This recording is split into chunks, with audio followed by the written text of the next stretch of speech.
Здравствуйте, меня зовут Булкин Алексей Владимирович, я врач-психиатр-нарколог клиники Веримед.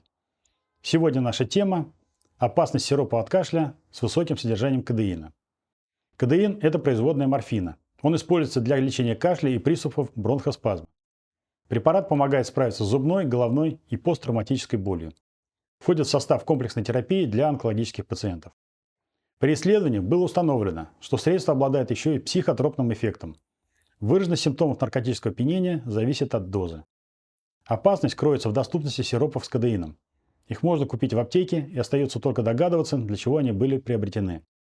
Для лечения кашля или получения эйфории. Привыкание появляется быстро, а для его устранения придется пройти длительный курс терапии. Последствия.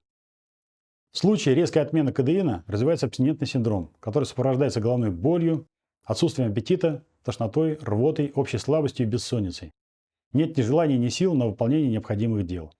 Последствиями бесконтрольного приема кадеина являются аллергия, замедление частоты сердечных сокращений, перепады артериального давления, атрофия и уменьшение мышц в объеме, обострение хронических заболеваний.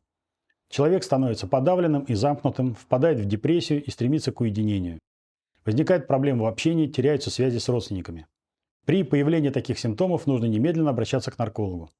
В большинстве случаев от кадеиновой зависимости удается полностью избавиться и избежать тяжелых необратимых последствий. Если у вас остались вопросы, подписывайтесь на наш телеграм-канал, обращайтесь к нам по бесплатной анонимной круглосуточной линии, и мы обязательно вам поможем.